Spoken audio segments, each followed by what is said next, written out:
रहमान रहीम। मैं हूं बिलाल डार और पार्लियामेंट हाउस से आपसे मुखातिब हूं। नाज़रीन करामी, आपके इल्म में है कि वफाक में एक इत्तेहादी हुकूमत है जिसके दो बड़े इत्तेहादी पाकिस्तान मुस्लिम लीग नवाज़ और पाकिस्तान पीपल्स पार्टी हैं। और इत्तेहादी फार्मूला क्या बना था वो आपके सामने है, जिस पे डे बाई डे अमल दरामद हो रहा है। चेयरमैन सेनेट और डिप्टी चेयरमैन सेनेट का इंतखाब हो चुका है। लेकिन एक जो मैं आपको इम्पोर्टेंट बात, आज बड़ी इम्पोर्टेंट डेवलपमेंट है इसके अलावा, वो ये है कि पाकिस्तान पीपल्स पार्टी ने बिल आखिर वफाकी काबीना में शामिल होने का न सिर्फ फैसला कर लिया है, बल्कि उन्होंने वफाकी हुकूमत से ये कह दिया है कि बजट सेशन के फौरी बाद हमें वफाकी काबीना का हिस्सा बना दिया जाए। क्योंकि मुस्लिम लीग नवाज़ और पीपल्स पार्टी के दरमियान ये तय था और पीपल्स पार्टी ने इब्तदाई तौर पर यह बात कही थी कि हम वफाकी काबीना का हिस्सा नहीं बनेंगे। लेकिन अब सूरत हाल कुछ इस तरह से पैदा हुई है कि पीपल्स पार्टी के अहम रहनुमाओं को इस चीज़ का शिद्दत से एहसास हुआ है कि पार्लिमानी सियासत भी कर रहे हैं, हुकूमत के इत्तेहादी भी हैं। हमने वफाक में सदर मुमलिकत का एक बड़ा इम्पोर्टेंट ओहदा भी ले लिया, चेयरमैन सेनेट का बड़ा ओहदा भी ले लिया। इसके बाद हमने बलूचिस्तान में भी इत्तेहादी हुकूमत में पीपल्स पार्टी का वज़ीर आला बनवा लिया और हर जगह हमने फार्मूला तय कर लिया। लेकिन वफाकी काबीना में हम हिस्सा नहीं हैं, तो उसके नुकसानात हैं बहुत ज़्यादा। और पीपल्स पार्टी की क़यादत ने, उनके MNAs ने, उनके सीनियर रहनुमाओं ने पार्टी की आला क़यादत बिलावल भुट्टो जरदारी और आसिफ अली जरदारी से ये डिस्कस किया है कि जब हम वफाकी काबीना का हिस्सा नहीं हैं तो फिर भी हम जो वफाकी हुकूमत की अच्छी बुरी कारकर्दगी है उसका बोझ तो हम पे पड़ना ही पड़ना है।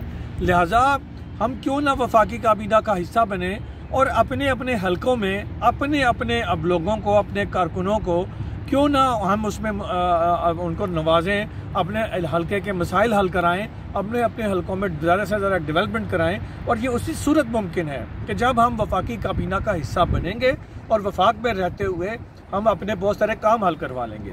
नाज़रीन करामी, ये पीपल्स पार्टी का एक बहुत अच्छी सियासी मूव भी है, क्योंकि जब उन्होंने पहले बड़े ओहदे मांगे, जिसमें सदर मुमलिकत, जिसमें चेयरमैन सेनेट, जिसमें बलूचिस्तान में हालांकि मुस्लिम लीग नवाज़ अक्सरियत में थी लेकिन वहाँ पे उन्होंने अपने CM बनवा लिया, तो अगर उस वक़्त वफाकी काबीना के हिस्सा भी मांगते और फिर ये गवर्नर और ये बड़े बड़े ओहदे भी मांगते तो शायद मुस्लिम लीग के साथ बारगेन करना मुश्किल हो जाता।